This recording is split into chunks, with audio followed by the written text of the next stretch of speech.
Yes, wonderful, a wonderful group. Thank you all for coming, and we are very happy to start a new venture, a new journey into the Ilion, which is very rare. Nobody dared ever to study this great work of Sri Aurobindo. And finally, somebody volunteered with interest and engagement, Maya Gupta, a brilliant scholar from Oxford. So I will introduce her briefly here. Maya Gupta is an educator on the American EdTech platform OutSchool, and where she offers a wide range of classes for young learners in geography, history, literature, art, philosophy, and classical civilizations.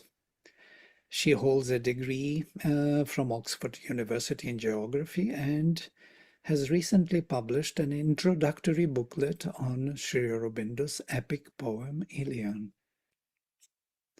together with a verse-by-verse reading guide, which is very important to you because you have to know the mythology. Sri Aurobindo commenced the composition of his epic poem whilst in Alipur jail in 1909. He stored vast passages in his extraordinary memory until finally writing them down upon arrival in Pondicherry.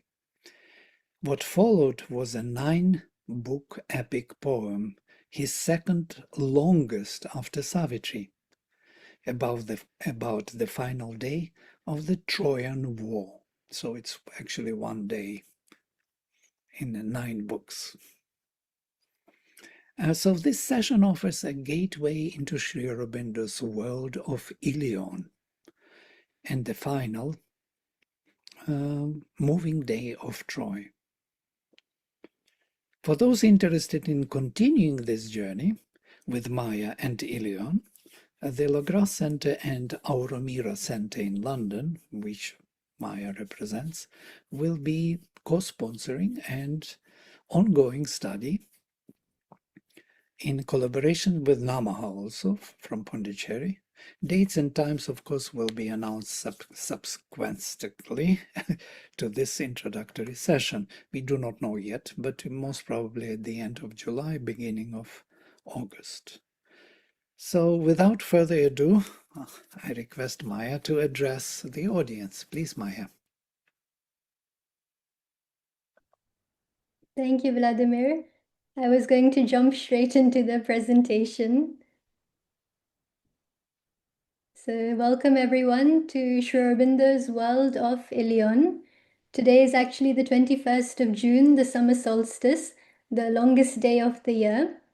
So perhaps it is very apt that we will discuss one of the longest wars in human history and the second longest epic poem after Savitri, composed by Sri Aurobindo. As Vladimir mentioned, Ilion is his 9-book epic poem on the last day of the Trojan War, which he first commenced composing in Alipur jail in 1909.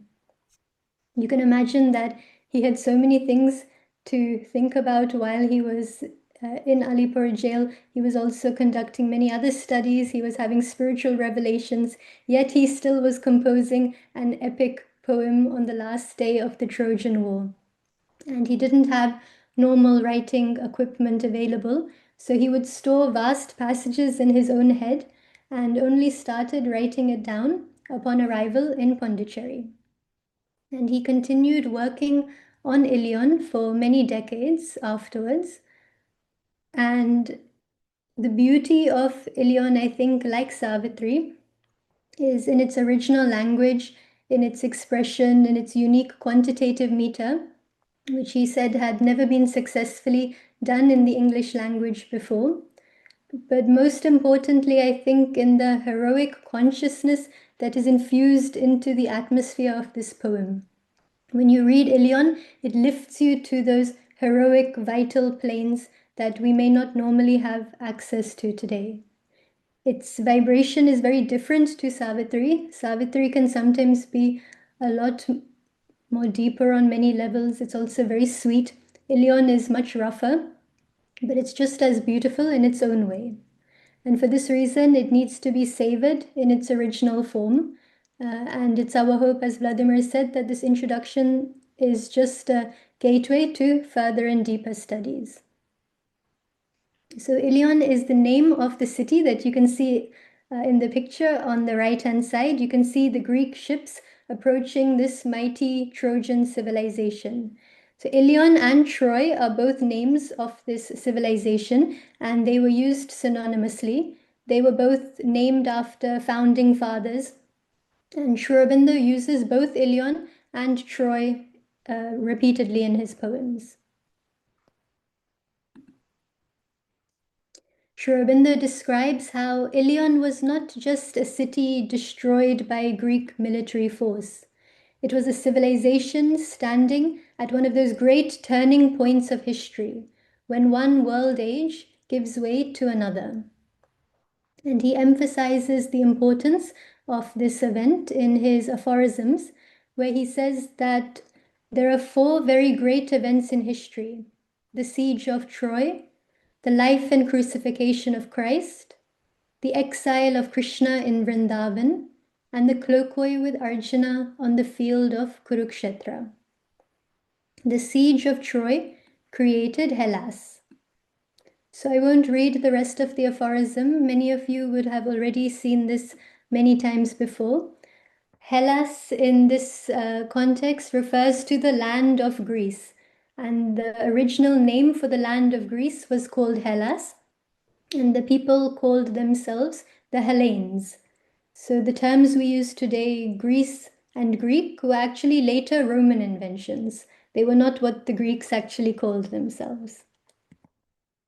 And I wanted to briefly discuss the events that led up to this legendary Trojan War, and also a little bit about Homer's Iliad. Homer was the Greek poet who first immortalized this event in his own Greek epic poem called the Iliad, which in Greek means the poem of Ilion. And it's important because Sri Aurobindo alludes to many of these events and characters throughout Ilion. So this little background will hopefully be helpful when we come to further reading. So why were Greece and Troy at war? Troy was actually a very beautiful, richly civilized, and noble civilization. It was more advanced in those days than its Greek neighbors. It was technically considered to be part of Asia. It had great influence and allies across the Eastern world. And once there was a queen of Troy, and whilst she was pregnant with her youngest son, she had a terrible dream that she gave birth to a flaming torch that would set all of Troy on fire. Recognizing this as perhaps a bad omen, the king and queen prioritized their duty to their nation, and they abandoned the newborn baby on Mount Ida to die. Mount Ida is constantly referenced in Sri Aurobindo's Ilion. It is the tallest mountain near Troy, and it is also home to many mythological stories in Greek mythology. It is the home of many encounters between mortals and gods. So it's a very mysterious mountain. And this newborn baby does not die. Rather, he is rescued and raised by a shepherding community who give him the name of Paris. Paris grows up to be exceptionally handsome and charming, and he is also known for his fair counsel and judgment. So he once has to famously help decide a contest between three Olympian goddesses over who is the most beautiful. So we can see the three goddesses on the screen. The goddess in the middle, the goddess Athena, goddess of wisdom, war, strategy, and craft. She bribes him with the highest intelligence and success in all battles, if only he chooses her. Then the goddess on the left-hand side, Hera, the queen consort of Zeus, king of the Olympian gods. She offers Paris unlimited power. And the goddess on the right, the goddess Aphrodite, goddess of love and beauty, She promises Paris the love of the most beautiful woman in the world. So Paris picks Aphrodite, and he is promised the love of Queen Helen of Sparta. So Paris makes his way back to Troy, and he is recognized by the king and queen as the baby that they had abandoned so many years ago. Astonished that he had not only survived, but grown up to be so bright and beautiful, they immediately welcomed him back into the family fold, forgetting about the curse attached to his birth.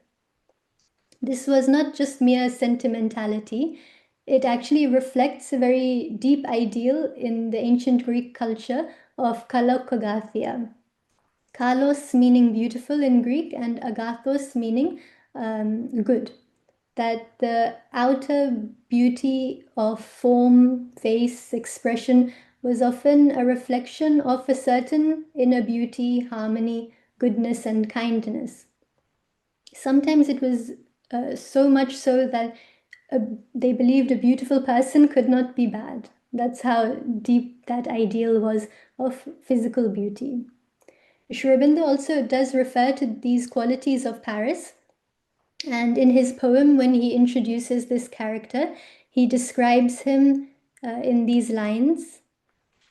Came with the joy in his face, and his eyes that fate could not alter, ever a child of dawn, at play near a turn of the sun-roads. So we almost, with our background of Sri Aurobindo, recognize a slight psychic vibration in his description of Paris, ever a child of dawn, at play near a turn of the sun-roads. And Paris is sent on his first official royal duty to instill a little bit of responsibility into him to the nearby city-state of Sparta. So Sparta was a Greek city-state, and many of you may know that Sparta was famous for its fearsome soldiers, warriors. They had the best warriors of any Greek city-state. They believed themselves to be the descendants of Hercules, and they were very proud of this.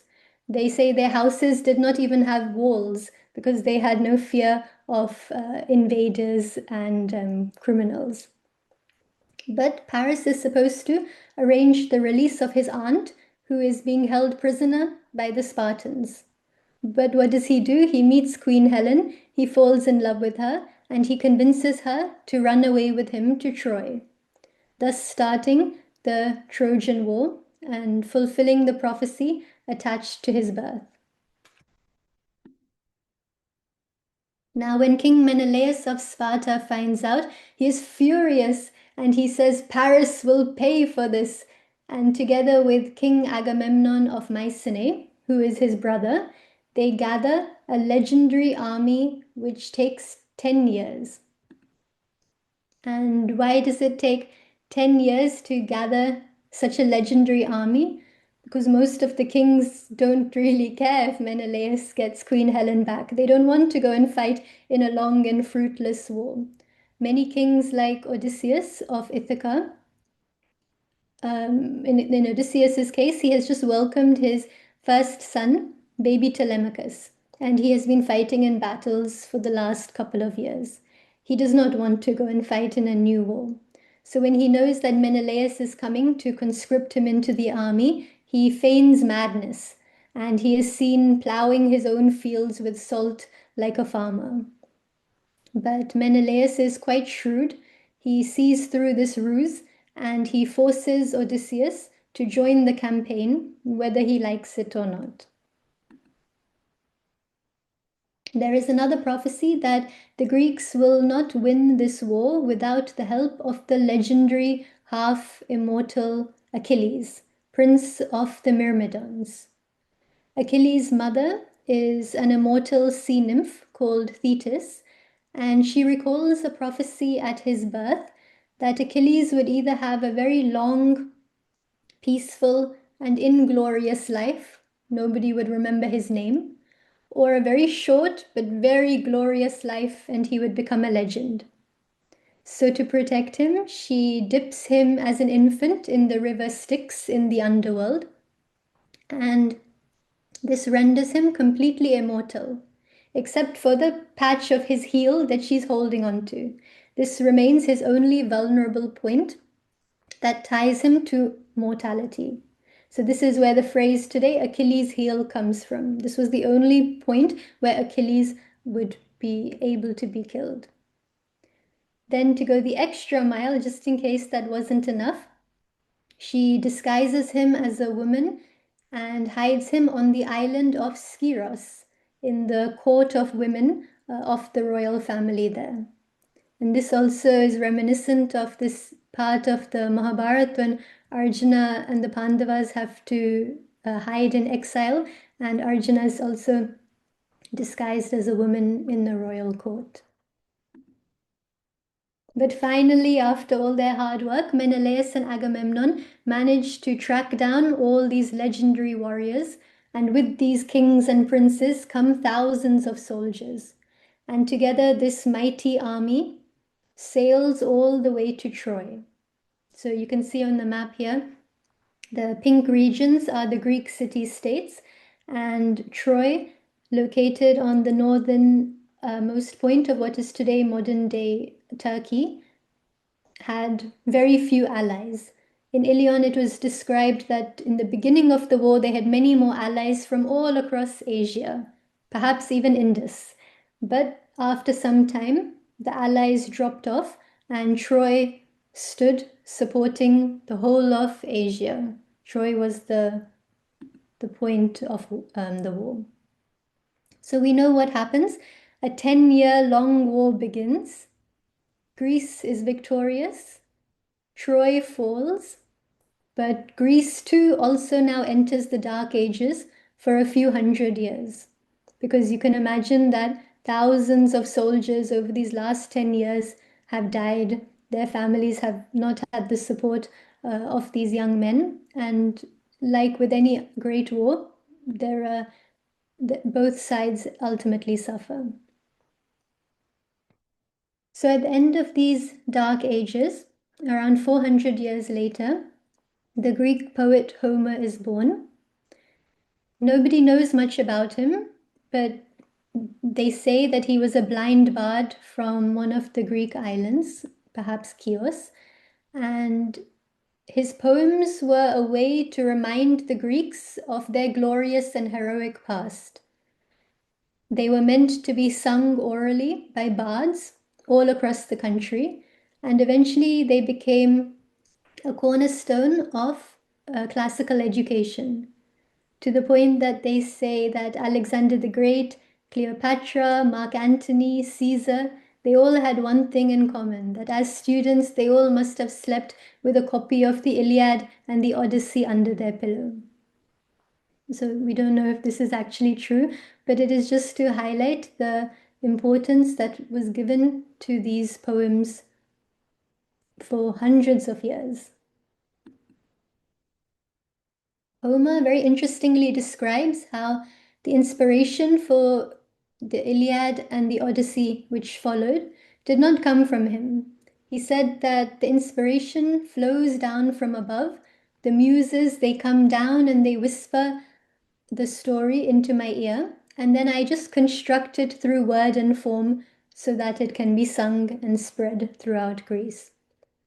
And this is why in the beginning of the Iliad, this is Homer's Iliad, but this is Sri Aurobindo's translation from ancient Greek into English. It says, "Sing to me, muse, of the wrath of Achilles Palladian." Oh, I think in America we say wrath. So I'll say, "Sing to me, muse, of the wrath of Achilles Palladian." It's again reminiscent for me of the beginning of the Ramayana when Valmiki invokes Narad or sings to Narad, and he asks him that, please tell me the story of the greatest man on earth, the one who possessed all the virtues that a man could have. So this is slightly different. This is, "Sing to me, muse, of the wrath of Achilles Palladian, murderous, bringing a million woes on the men of Achaia." So why is Achilles so angry right at the beginning of the Iliad? And why is he bringing a million woes on his own people, the Greeks? So this is where Homer's Iliad begins. It does not actually discuss any of this backstory that we have looked at. It starts in the 10th and final year of the Trojan War, and it is sparked by a quarrel between Achilles, the Greek prodigy, the greatest warrior, and Agamemnon, the expedition's commander, over a beautiful captive woman called Briseis. Achilles sulks, he refuses to fight for Agamemnon anymore, and he withdraws to his tent for a long time. The Greeks suffer heavy losses without his prowess on the battlefield. His close friend Patroclus cannot bear to watch this tragedy unfold. So he dons Achilles' armor, he enters the fray in disguise, and he is immediately, because he is an untrained warrior, killed by Hector, who thinks that he is killing Achilles. Hector is the best warrior on the Trojan side. He is the heir to the throne. He is beloved by everyone in Troy. But now Achilles, the real Achilles, in his rage and grief, he enters the battlefield. He kills hundreds of soldiers.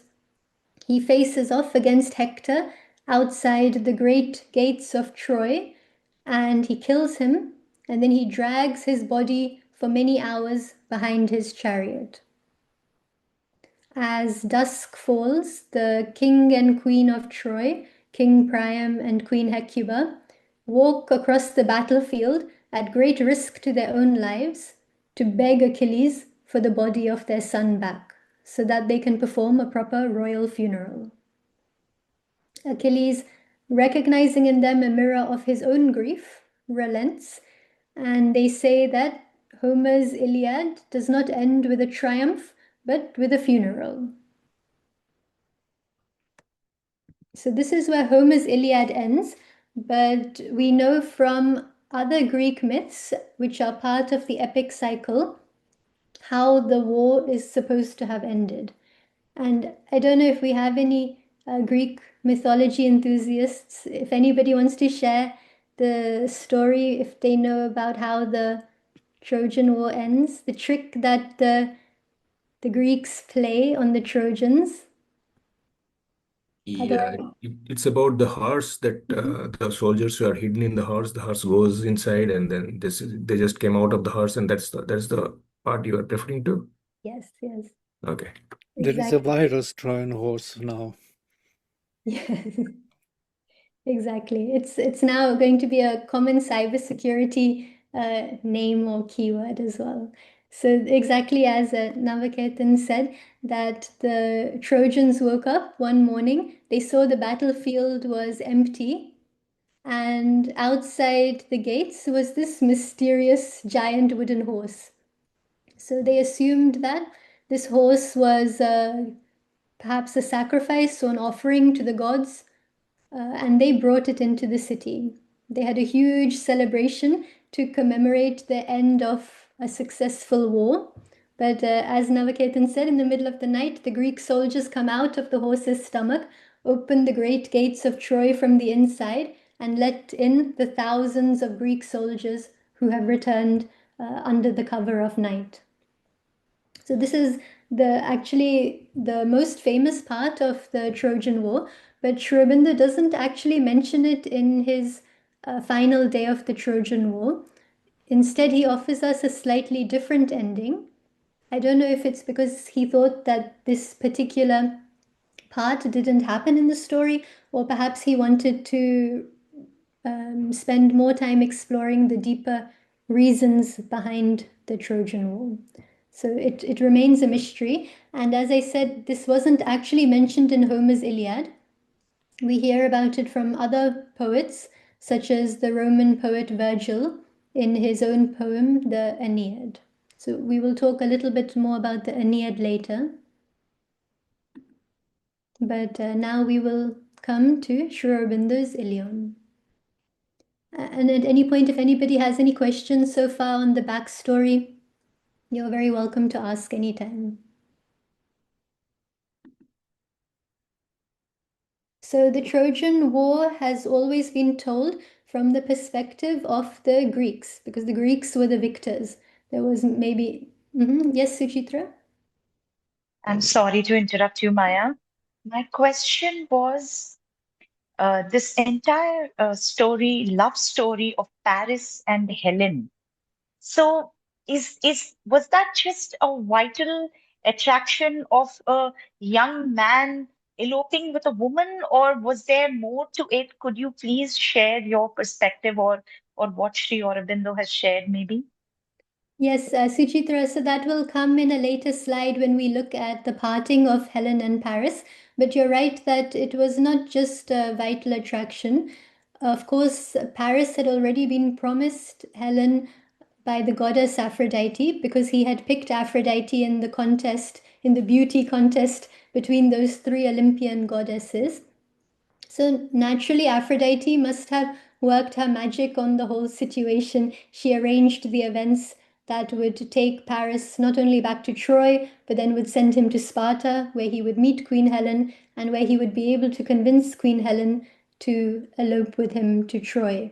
So even in the original story of Homer's Odyssey, which comes next, when Helen reaches back home to Greece, because the Greeks win, they take Helen back, and Menelaus takes her back to Sparta. And she spends the rest of her days blaming the goddess Aphrodite for putting a spell on her and causing the Trojan War. So there is always that aspect that it was not them, it was the goddess Aphrodite. But Sri Aurobindo will also expand on this and give us a deeper perspective. So we will see that.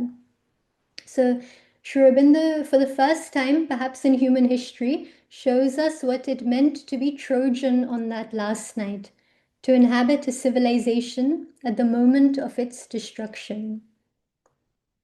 Sri Aurobindo continues broadly from where Homer left off and explores the last day of the Trojan War from both perspectives. So the Ilion is actually a mirror of the battlefield. The first four books are from the Trojan perspective, and then the next few books are from the Greek side of the battlefield. The Greeks are weary and longing to go home, and the Trojans have been stuck inside their city for the last 10 years. So you can imagine how everybody felt in our 2-year lockdown at the beginning of the decade. So the Trojans were in a much worse situation for 10 years. And we see in Sri Aurobindo's intimate writing the rapidly beating heartbeat of Troy in its final hours, arguing, hoping, despairing, and choosing. So this is my favorite passage from Ilion. It is in the penultimate book, the Book of the Gods, where in a nutshell, Zeus is talking to the other Olympian gods and explaining why Troy must fall. He says that for too long, the gods have been on both sides of the battlefield. That's why the war went on for so long. Some gods were fighting for Greece and some were fighting for Troy. So he calls this council and he says that Troy must fall. So today is the day it will fall. And I'll just read the passage. He says, Troy shall fall at last, and the ancient ages shall perish. You who are lovers of Ilion, turn from the moans of her people. Chase from your hearts their prayers. Blow back from your nostrils the incense. Let not one nation resist by its glory the good of the ages.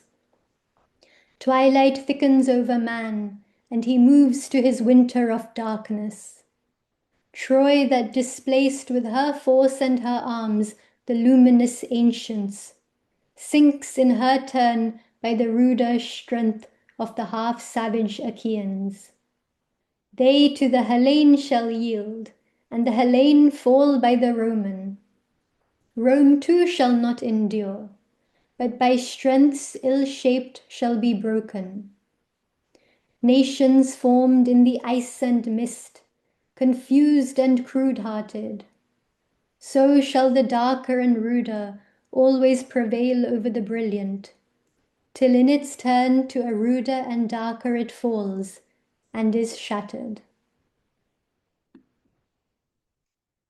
So we have the whole of perhaps European history in those few lines. What Zeus is describing here is not the progression of human history as a triumph, but as a spiral descent, a movement through increasingly material and ruder phases of civilization, each displacing its predecessor's brilliance with greater force but lesser light, until the lowest point of the cycle is reached. So again, the Trojan War is not simply a historical event, it is a cosmic turning point, the moment at which one great civilizational cycle ends and a darker one begins. So you saw in the passage just now, the Trojans displaced the luminous ancients. So perhaps this is similar to our age of Vedic rishis in India, a time of light, harmony, revelation, direct revelation perhaps. Then the Trojans yielded to the Achaeans, the forefathers of the golden age of Greece, who were the Hellenes. Then came the Romans, and then the nations of ice and mist. So these nations of ice and mist were the Visigoths and the Germanic tribes, which took over Central and Northern Europe and displaced the might of the Roman Empire. And then where are we? I don't know if our consciousness is right at the bottom of the spiral. Are we below the Visigoths? Or maybe we're part of the upward turn now. Because in fact, we are living through the most important turning point, more important than any of these on the screen, because this is the age where the new consciousness has come down and it is working in matter. We are too close sometimes to the event to notice it or to remember. Mother once said that a new world has been born, but it is still very young and very weak. And it is still, in its physical external manifestation, quite vulnerable. Perhaps in 100 years, it will be more possible. And this is just a personal sharing, but sometimes I wonder when Sri Aurobindo comes in as the first supramental being born in the supramental way, will he compose a new epic poem? Will he tell us of this great moment of the supramental manifestation? What happened after the great descent in 56? How this ignorant race of humanity slowly, with the help of the light, transformed and evolved. What happened? How did our mind evolve and how did it change? How did the physical body change? Did people suddenly start over time glowing? Were we more youthful? Where did our organs go? There is a great adventure ahead of us, and we don't even sometimes realize or appreciate that we're living through this most special age and turning point of humanity. That one day, like, there will be epic poems probably written about this time, and we may be faceless and nameless characters in Sri Aurobindo's future poem, but we can say that we were here. We had the deepest privilege to be born on earth at this time. In Ilion, there is a line, "Night forbidden, how shall a greater dawn be affected?" And you'll remember that Mother once pointed to this and she said that, I hope this time there will not have to be another dark night of civilization. So essentially, this is what Ilion is about, a dark night of civilization. And it is very moving because it is a shame that Ilion had to fall because it was so beautiful. So Ilion begins in book 1 with a grand cosmic dawn and a premonition. So it sounds very familiar because Savitri also begins with a great cosmic dawn on many levels and a premonition of the tragic event that is about to take place. We hear in the very first canto itself that this was the day that Satyavan must die. And similarly, in Ilion, we have this goddess of dawn floating above the citadel of Troy. She is impartial. She is too vast to notice what she's even doing. She unrolls the doom scroll, read with the script of the immortals. She scatters the seeds of destruction and death, ready for their reaping and harvest at nightfall. And she fixes it in the air above Troy, and she floats off, smiling the smile of the griefless and deathless. So we know exactly what is going to happen. We know in the first few pages that Troy will fall, but this doesn't take away anything from the poem. It actually makes it even more suspenseful. So Sri Aurobindo goes on to set the scene. He describes the fatigue of the 10-year-long war, how the Trojans, stuck in their own city, are praying to the gods for the end of this mortal endeavor. The Greeks camped on the beach for 10 years. They're running out of food and they can't even remember what their loved ones back home even look like. They pray to the gods for a return to the land of their forefathers. And they say even the high-beached Greek ships have forgotten the feel of the vast and measureless ocean. So you have that sense of how long and the taxing effect of the war. So into this shadowy dawn, we see now Talthybius, the Greek messenger, driving across the battlefield towards the gates of Troy, and he is spotted by the scouts in the watchtower, who immediately call for Deiphobus, who is now the eldest prince and heir to Troy. So this is a line from Sri Aurobindo's Ilion, and it says that Deiphobus hastened, clanging in arms through the streets of the beautiful, insolent city. Brilliant, a gleaming husk but empty, and left by the daemon. So in Greek philosophy, the daemon often represented the inmost soul. So we almost get this sense that Deiphobus' soul has already left, and now he is just a body mechanically moving through the motions of this last day on earth. Deiphobus welcomes the messenger into this great city of Troy. Talthybius, the messenger, he looks in awe and hate at this beautiful and coveted city. They cannot even believe that a city like this exists. It is so different to what was there in Greece in those days. So the Deiphobus and the other princes, they gather to listen to the message. So this message has come from Achilles as a ruler in his own right, not just as a vassal of Agamemnon, the war chief. Achilles says that I admire the Trojan civilization so much. I know that it is the more beautiful and noble civilization. I don't want to destroy it. In peace times, I have even dined in your banquet halls. I have enjoyed your food. I have admired your women. I have even fallen in love with King Priam's daughter, Polyxena. So, like a bridegroom, let me seize and clasp your city, and like a lion, I will defend it against any invaders.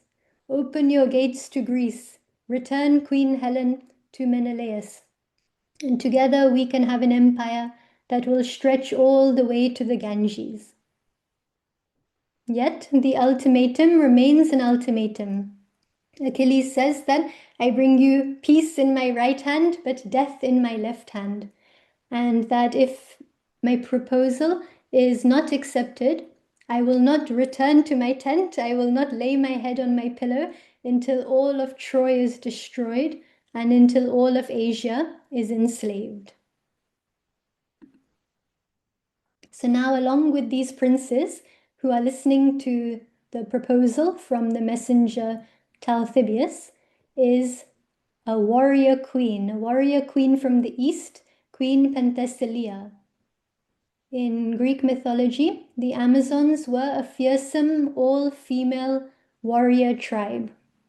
They were from the mysterious island of Themyscira, and nobody knew the exact location of this island, nor could anyone find it without permission. But Sri Aurobindo refers to Penthesilea as the warrior queen from the east. And she says that, "What is this? I have come to the aid of a haughty and resolute nation. The Troy that I came to help would never accept peace from its enemies." And she says that ever since I was a little girl on the island of Themyscira and I played with the hoop and the ball, I dreamed of the shock of Achilles, that even if my spear just rings once on his shield, I will happily die. She says that whether I live or die or travel the shadows, I have come to fight Achilles. All this time he has been sulking in his tent, but now his soul arises hungry for battle, and peace I desire not. And she is the most powerful possibly character in the whole of Ilion. But still the princes of Troy say that not like the monarchs of the West are we, who make decisions in small council halls and then send millions to slaughter.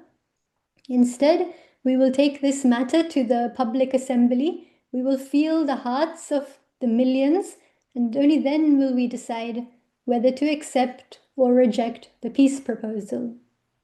And this is ironic because we believe that democracy was born in Greece, that it was a Western creation. But here in Sri Aurobindo's Ilion, he says that it was the Trojans who were the democratic nation, and that how they acted before Greece even came to power.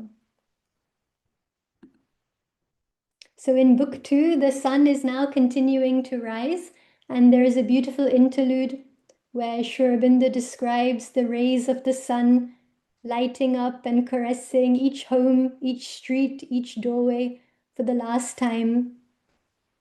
He describes how the shopkeepers and the craftsmen are all opening their shops, thinking that it's just going to be another day. He describes the children playing, not knowing that by nightfall spears will be pressed to their chests and they will be sent as slaves to Greece. And he describes the beautiful, dark-eyed daughters of Ilion, the women of Troy, gathering around the well holes like bees gather around flowers, chatting, talking about their plans for tomorrow, not knowing that there won't be a tomorrow. So he makes you feel the beauty of Troy before it is destroyed. Now the assembly bell rings 3 times, and a high-spirited and passionate nation pour into the public assembly. And again, all of these scenes include beautiful descriptions. Many of them are pages long, but you feel that grandeur of the Trojan civilization. Now the first person to speak is Antenor, the statesman. So this is book 2. And this is the book of the statesman, because Antenor was once very popular in his youth, but over time he has fallen in public repute because he keeps calling for peace. He says, well, I thought this was another nice similarity to the Ramayana, just as Vibhishana within Lanka urged his own brother Ravana to return Sita, so does Antenor within the Trojan council or governing body.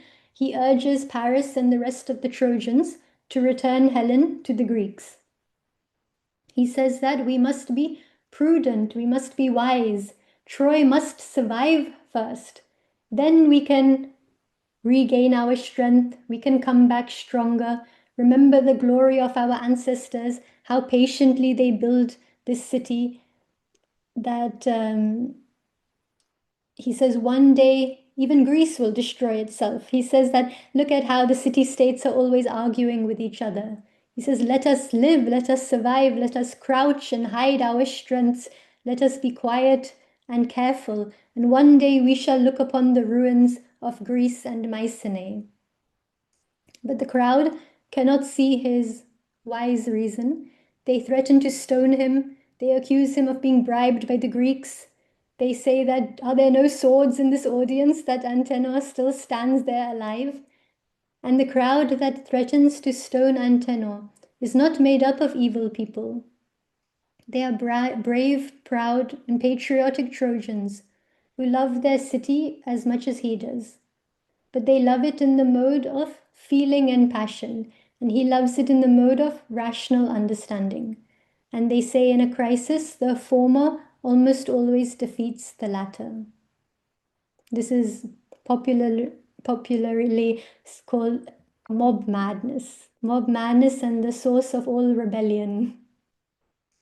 So now after Antenor's speech, there is a very uneasy silence across the Trojan assembly. They know what Antenor says makes sense, but they don't want to believe it. So into this uneasy silence in Book 3, Laocoon the prophet rises up and he roars like a Trojan, "Live, O nation!" And the whole crowd erupts in enthusiasm. These are some lines from Ilion. As when a sullen calm of the heavens discourages living, nature and man feel the pain of the lightnings repressed in their bosoms. Dangerous and dull is the air, then suddenly strung from the anguish. Zeus of the thunders starts into glories, releasing his storm voice. Earth exults in the kiss of the rain and the life-giving laughters. So from the silence broke forth the thunder of Troia arising. So just as a great thunderstorm releases all of its pent-up energy and rain, so does the crowd erupt in enthusiasm when Laocoon calls them to arms.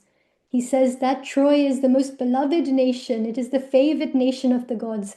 How else could we have remained standing for 10 years with the Greeks surrounding us when our best heroes have perished, when Hector has fallen, yet we still stay standing? And he says, yes, in my prophetic visions, I have seen the flames mounting the palaces of Priam. I have seen the fire destroying Troy. But so what? Troy will come back stronger. Even if we all die, our blood will soak into the earth and nourish the soil, and a new crop of Trojan hero warriors will be born. That it is better for us to die than to lose our dignity. If we accept the peace proposal of the Greeks, we will just be like slaves in our own city. We cannot, they say, we cannot trust a gift from the Greeks. That is sometimes a phrase that often refers to the trick of the wooden horse. So Laocoon finishes speaking, and several other speakers repeat what he has said. Paris says that Helen is just the excuse. This war would have happened anyway, and I will not return her, for the gods favor the strong and the bold. And Prince Aeneas officially rejects the peace proposal, and Deiphobus, the heir to the throne of Troy, concludes the meeting with a call to arms, and possibly my favorite line in the whole poem. He shouts, "Proudly and well have you answered, O nation beloved of Apollo. Fearless of death they must walk, who would live and be mighty forever." So the whole of Troy streams out of the Ilion Forum, and they prepare for the final battle.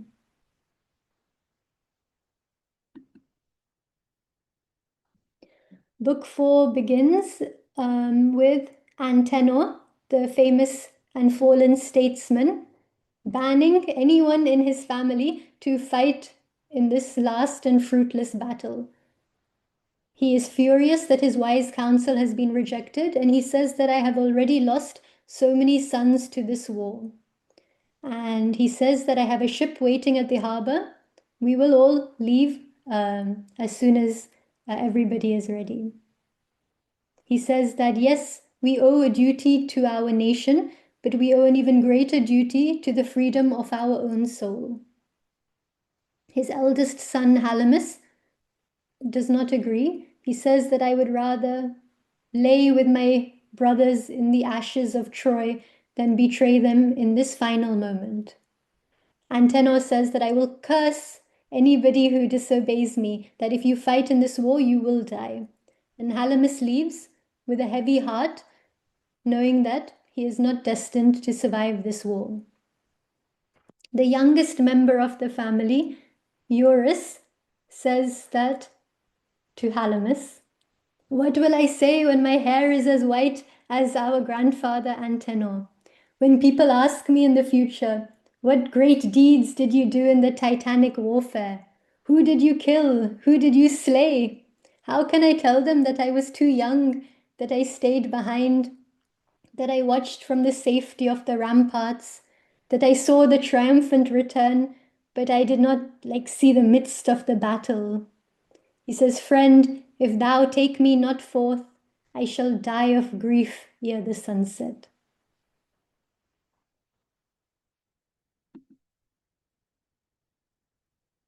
Another prince, Prince Aeneas, seeks the blessings of his father, who says, "Prosper, Aeneas, and if for Troy some doom is preparing, suffer always the will of the gods with a piety constant." So there is a great sense of equality, foreshadowing of the tragic event that is imminent and is about to happen. But little does the father know that Prince Aeneas is the one that has been marked out by the gods, the only one to survive the great fire of Troy. He will come back in the midst of the flames, haul his father over his shoulder, take his young son by his hand, and 3 generations of Trojan royal blood will escape Troy, sail down the Mediterranean, and go on to found the Roman Empire. And this is carrying the Trojan spirit into the future.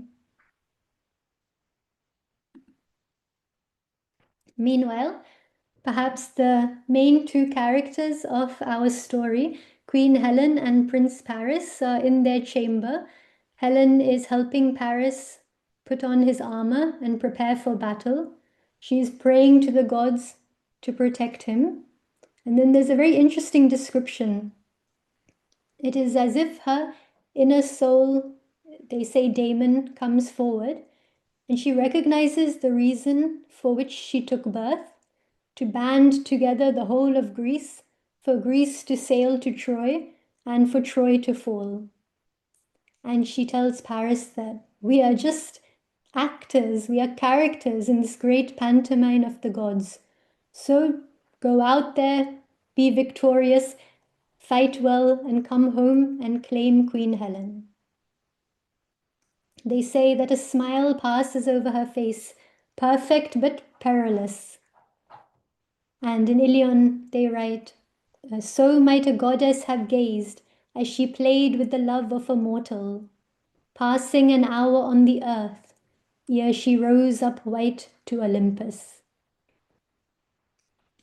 There is more in this passage. It is actually described that Queen Helen is an emanation of the goddess Aphrodite in that moment. She may not be a full vibhuti for her whole life, but I think Mother even described in her recollections of Joan of Arc that there was an emanation for a certain work to be accomplished, and then the emanation after a while, after the work is accomplished, can leave. And Paris actually says that he sees Aphrodite in Helen at that moment, and he knows that this is no mere mortal. And there's one particular line which actually is not in Ilion, but it is in Sri Aurobindo's essays on quantitative meter, which I found very interesting, so I've included it here. He says, "See Helen's beauty in a brow of Egypt." Can anyone guess who a brow of Egypt is?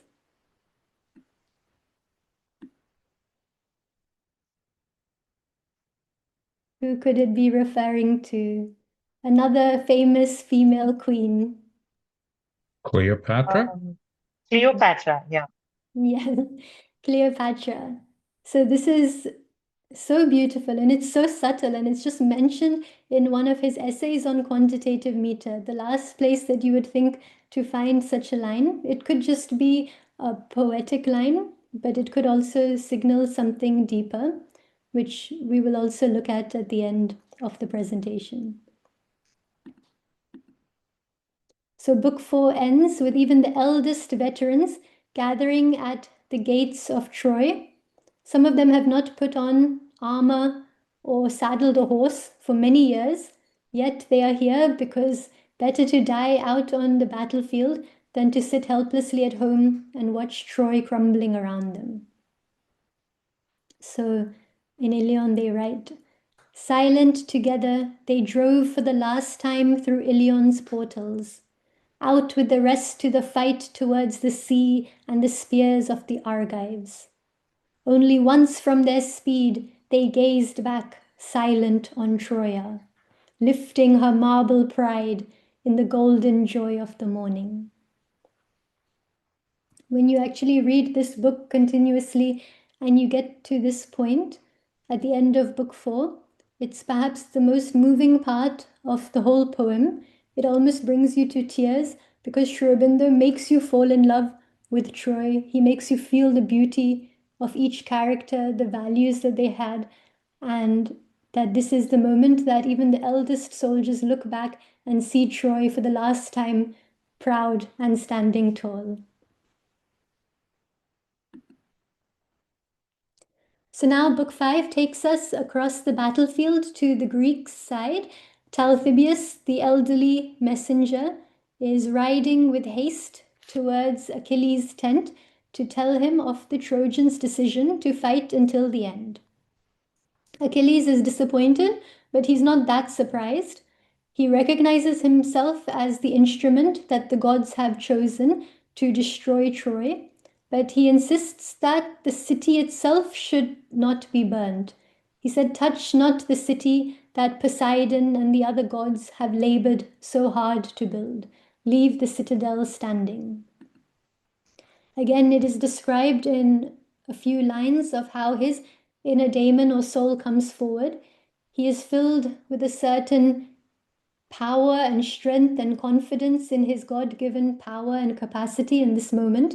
And he says boldly that Zeus and his fate and his spear are enough for the Pythian Achilles. He tells the aged messenger Talthybius, go to the chieftain's tent and tell the Greek assembly that today I will re-enter the battlefield.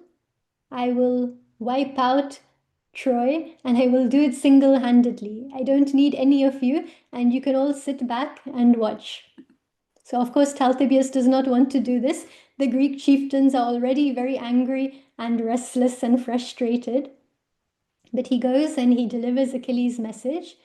And what follows in the next book, book 6, is a great debate between the Greek chieftains, a mirror of the debate that happened on the Trojan side. And there are some very interesting speeches where they debate the ideals and the values that the Western world, Greece in particular, stood for. So one of the things that they said was that Achilles is just too powerful and too exceptional. He does not fit into our world or our society. So maybe in the East it is popular for people to have leaders and teachers and preachers. But here in Greece, we have freedom running through our veins, and we will never bow down to anyone. But then, in the same breath, they say that, but yes, Achilles is the one that the gods have chosen. We recognize that he is exceptional, he is a demigod. Let us follow him like ducklings follow their mother to water. This is an actual phrase they use. And the irony or the humor of these Greek chieftains following a much younger Achilles like ducklings is intentional, because that's how great Achilles really was. So Odysseus, the king of Ithaca, he's the peacemaker. He finally ends the debate and he says, rise, O you kings of the Greeks, leave debate for the voices of battle. Peal forth the war shout, pour forth the spear sleet, surge towards Troia. Ilion falls today. We shall turn in our ships to our children. So now the Greeks and the Trojans are preparing for this final battle, and we as readers of Ilion are whisked up to Mount Olympus to witness the council of the Olympian gods. We now see this war from the gods' perspective, and it's very different. The gods are described as spectators watching a great drama. They see human love, labor, betrayal, kings building empires, civilizations toppling, peasants plowing field, and for them it is all the same. It all contributes to this vast tapestry fit for the gods to admire. Zeus himself is described in Ilion as a father who sits in the peace of his quiet study, pleased with the play of his children. He watches them fight and squabble and struggle and argue with each other, but he remains unmoved because he sees the larger meaning behind things, the turning of the civilizational wheel, and what it is all heading towards. He wants to call the other gods to council, so he sends his thought out as if on eagle wings across the cosmos. And these gods are not just the human personalities that we see in Greek mythology, but they are vast cosmic powers, each scattered in their own realm, absorbed in their own play, in their own actions. And there are many beautiful pages now that follow of descriptions of these worlds, descriptions of the planes that these different gods come from. And it's so beautiful. You have very rich descriptions of the gods coming from the mortal planes themselves, from the planes closest to the mortal planes, where you can still smell the fragrance of flowers and hear the rushing of waters. Then the gods who come from the vital dominions, then the gods who come from the higher heavens, and not gods, but vast cosmic powers, and they all turn upwards at the call of their father and descend to the highest heights of Olympus. Interwoven with this, there are some very interesting contemplations. For example, there is this contemplation on an earlier age of humanity when gods walked among men. They say that the gods actually leaned down and yearned to make love with mortals, in love with the brevity of their short and beautiful lives. They felt sorry for them almost. And it sounds a little bit strange to us, but we do have similar stories in our ancient Indian tradition as well. And Sri Aurobindo describes in Ilion how it was almost an attempt for the gods to rub off some of their immortality on this death dust, earthbound humanity. But then humankind turned closer to the ferret and the weasel, he says, than to the gods. The rift of consciousness grew too wide, and there could be no such attempts or relations anymore. They say that now the age that we live in is much harder. Hard are God's terms, and few can meet them. The road to the divine is now much steeper and full of pitfalls. And there is a long contemplation on the necessity of pain to push humans to evolve, to shake them out of inertia. That if it were not for pain, humans would just sit back and sleep all the time, but that it is pain and struggling and suffering which sometimes pushes man to exceed himself. And of course, this is very similar to Narad's speech in Savitri, when the Queen Mother asks him about the nature of this world, why there is human pain and ignorance and suffering. So there are many similarities like this between Ilion and Savitri, and it's a delight when you're reading it and you remember that there's a very similar passage in the other. So now Zeus has called all the gods together. This is book 8, by the way, so we're on the penultimate book, and he declares that Troy must fall for the good of the ages, that new qualities will be born from the bottom of the spiral. He asks the gods to cooperate and work together so that today can be the last day of the war and that Troy can finally fall. Not all the gods are cooperative. Aphrodite, the goddess of love and beauty, says that Once the earth belonged to me. There was this beautiful age of love and harmony and bliss and Ananda. They don't say Ananda, they say bliss. But now you have given the world to my sisters, Hera, power, and Athena, intellect, and you are all pushing me aside. So because of this, I wage war on all of you. Beauty will fade from men's lives and their work. Love will still exist, but it will become bitter and full of misunderstanding, heartbreak, possession, jealousy. And she flies down to the Trojan battlefield, they say like an impetuous swan. And Zeus says, "Oh no, a cruel age is coming for mankind indeed." And Apollo says to his father, he is the patron god of Troy, the god symbolizing intuition. He says that I feel that I am fading. I know that my time is coming to an end. But I will stand by Troy at least for one more hour, and then I will return to the heavens. Intuition will partly leave the earth so that my sister Athena, who represents intellect, can develop and take her place in humanity. And then Athena says, "Yes, but I know that my time too will not last forever. I will also come and sojourn with my brother in Mount Olympus, and a new age will be born after me." So like this, there are many symbolic speeches. All the gods have a chance to speak. Each god reveals their prophecies for the coming age. It is the longest book in the whole of Ilion, and it's the spiritual revelatory moment of this epic poem. So it needs to be read in its original form, but this is just a summary so you get the feel. Once Zeus has spoken of his intentions, he does not participate in this conflict anymore. He withdraws to the transcendent, above mortal turmoil and conflict. In Ilion, they say, back from his nature he drew to the passionless peaks of the spirit.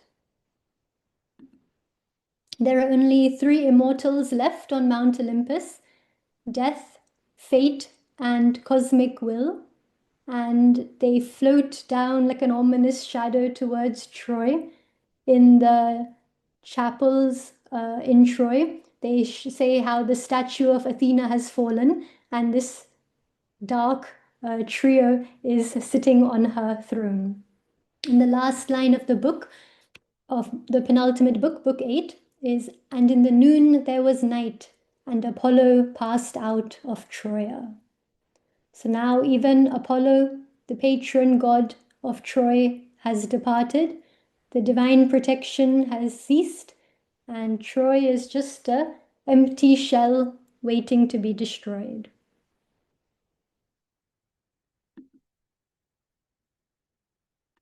So the last book is book 9. It's often considered incomplete. And here we see the pace picks up. You can hear the chariot wheels thundering through the battlefield. Now suddenly you're back in the mortal world. You feel the dust rising. You hear the war shouts. It is an intense last chapter. And you see Prince Paris on the ramparts, slyly trying to kill Achilles with his bow and arrow. And another soldier tells Paris that instead of killing Achilles, you will kill your own honor, because this is not how a Trojan soldier fights. You have to fight face to face with a sword and a shield. But Paris says, "Nay, let my fame be crushed into mire for the ages to spit at. But let my country live and her foes be slain on her beaches." And he continues trying to shoot Achilles from his vantage point. Penthesilea and her Amazon warriors, who are fighting for the Trojans, are breaking all the Greek lines. They are felling the Greek soldiers like trees. It is the most powerful part of the poem. Penthesilea alone has the power to save Troy. And Achilles is on the other side of the battlefield. He doesn't know what is happening. And Athena comes, the goddess of wisdom and warcraft, and she opens the eye that is normally closed in man, and suddenly Achilles can see the entire battlefield. He knows exactly what is happening in different locations, and he sees the trouble spot near Penthesilea, where she's like a whirlwind of death, and he barrels towards her. The last lines of Ilion read, "Loud as the outbursting thunder rises over lower sounds of the storm, over the din of the battle, rose the Hellene shout, and rose the name of Achilles." So Sri Aurobindo's Ilion breaks off unexpectedly at this ultimate cliffhanger, and it is even more powerful and suspenseful because we know from Greek mythology now what will happen next. Achilles will kill Penthesilea. He will fall in love with her at the moment of her death. Then Paris's well-timed arrow will strike Achilles' heel, and he will pass from the battlefield too. And I always think that Achilles is not really an avatar in the way that Krishna was in the Mahabharata, but you get the same feeling that perhaps sometimes the greatest must leave the earth for the greater divine work and evolution to continue.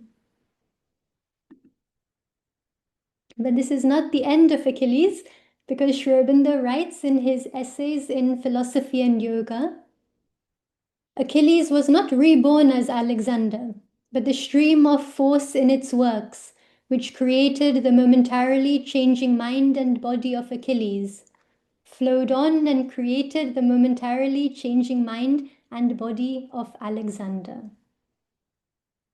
So now that we know this, we can understand the next few lines a little bit more deeply. This is in book 7, the Book of the Woman. And this is when Briseis, the captive woman, is clinging to Achilles' sleeve and telling him to be careful because she has had this dream that today is the day he will die in battle. And Briseis tells Achilles about her dream. "Then 3 times I heard arise in the grandiose silence. Still was the sky, and still was the land, and still were the waters, echoing a mighty voice. Take back, O king, what thou gavest. Strength, take thy strong man. Sea, take thy wave, till the warfare eternal need him again to thunder through Asia's plains to the Ganges."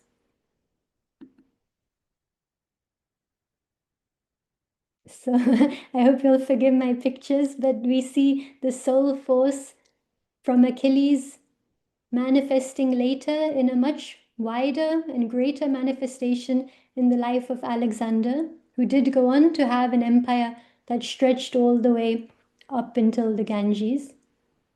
And the capacities and qualities perhaps that Queen Helen developed coming back in a later and much wider manifestation and global stage in the life of Cleopatra.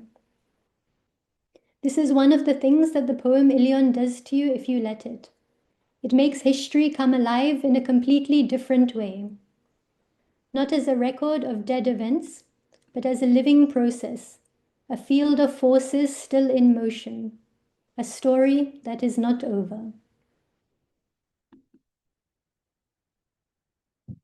This is from Ilion. Timeless Troy, leave solitary dreaming by ancient Scamander, sacred and still, a city of memory spared by the Grecians. So this was Achilles' wish. This is what Achilles asked the rest of the Greek chieftains to do. He wanted to save the Trojan civilization. At the very least, he wanted to leave the citadel standing. But although Troy burnt, and although Achilles died, through Sri Aurobindo's poem Ilion, we still hear about them today, and they remain immortal. Thank you.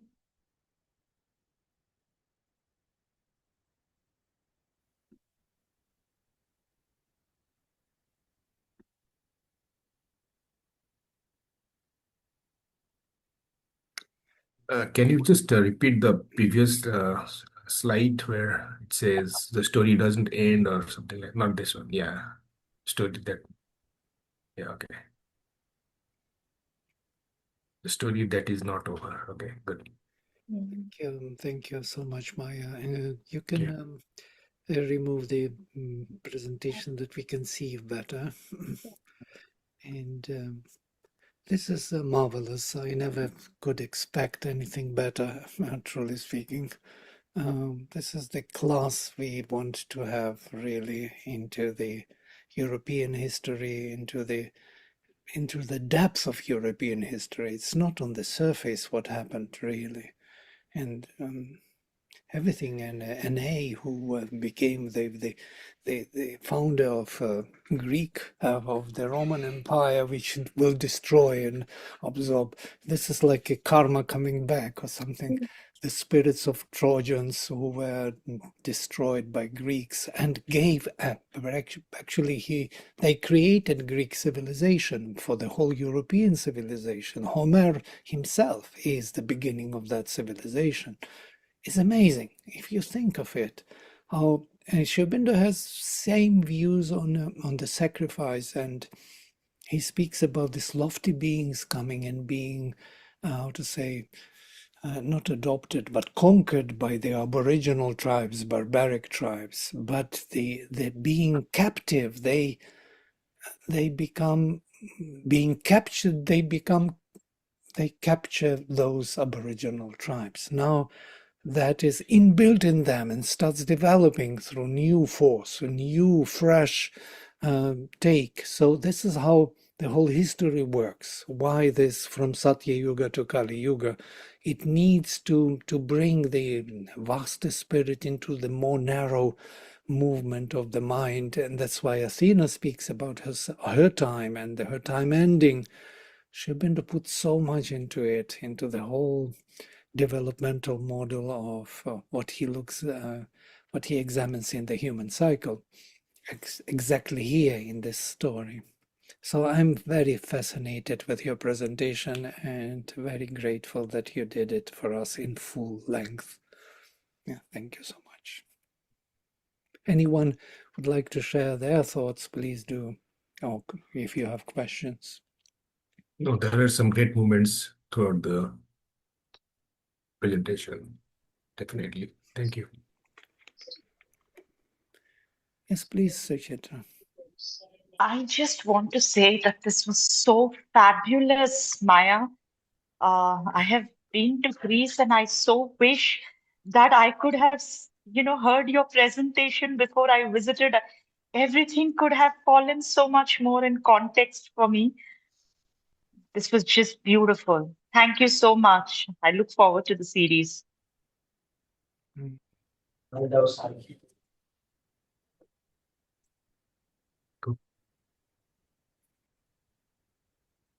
Kunal, did you want to say something? I didn't know he had his mic open there for a second. But yeah, I would like to thank you too, Maya. It's just so well done. As you're speaking, Vladimir and I are texting, oh my God, she's perfect. This is so amazing. It was just something totally unexpected. I mean, we knew you would do a wonderful job, but just the time and the effort and the knowledge that you hold and the love and passion is just comes through so beautifully. So we thank you so much, and we are really looking forward to offering your center and our community and the broader Integral Yoga community a study group that will probably go.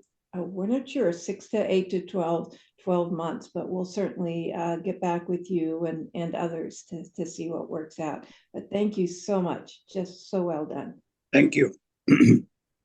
And I just wanted to say that although in my case there was a deep interest in the Greek and Trojan civilizations, even if this were not the case and I were unfamiliar with the background, this is still something that Sri Aurobindo has written and that he thought significant enough to write such a great epic poem on.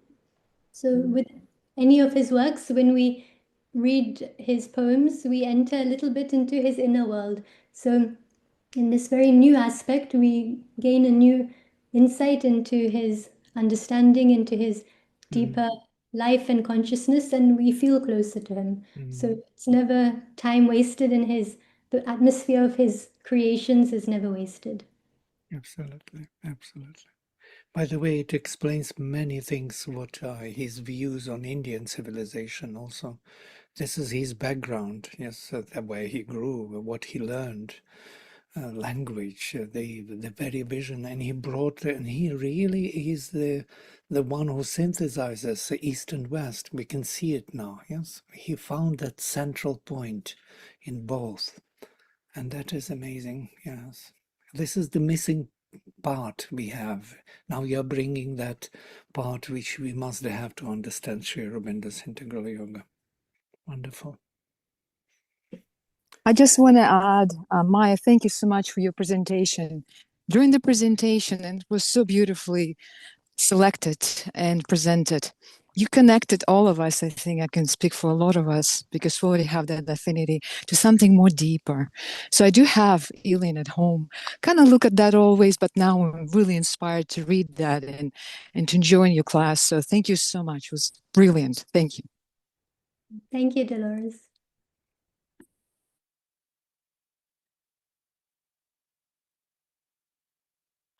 Well, anyone else? Rick? Renke? Speechless? I think Shiva's written in the chat, interesting that just like Savitri, Ilion also happens in one day, and the day itself is symbolic of a whole era. Right, absolutely. Wonderful. And by the way, Krishna also dies from the arrow hitting into his the place which is Achilles' place. Kind of interesting mythology transported it from most probably it is something really Asian which comes to this idea.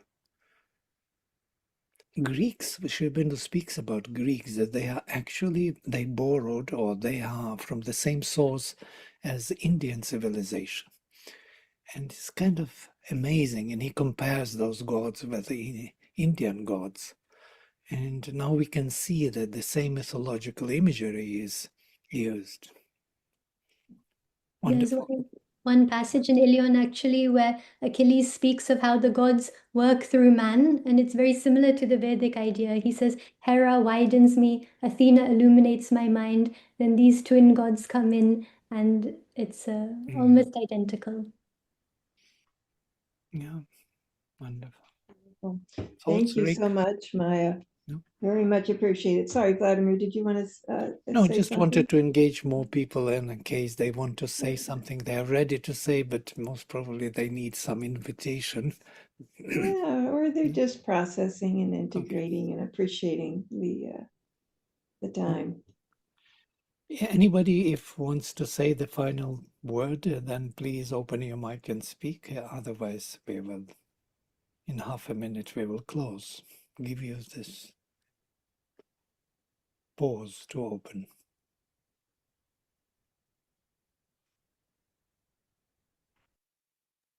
Brilliant, Maya. Very nicely presented. In 1 hour and 20 minutes, you have taken us to another paradigm world. Thank you so much. I really thank Vladimir ji for informing us. It was just 2 minutes back that we know that there is something like this, and thoroughly enjoyed and very happy to know. Thank you. Yeah, we have a class before, see, The Secret of the Veda. Back to back with this one, and this people from our retreat group came to your presentation. It's continuation of The Secret of the Veda in another framework. Yeah, it is taken up by Vladimir G every Sunday. Beautiful session. Okay. Wonderful. Thank you so much, Maya. And we are looking Thank forward you, to Maya. this. And we will be there. Thank you so much. Thank you. Namaste. Thank you. Thank Thank you so much. Thank you.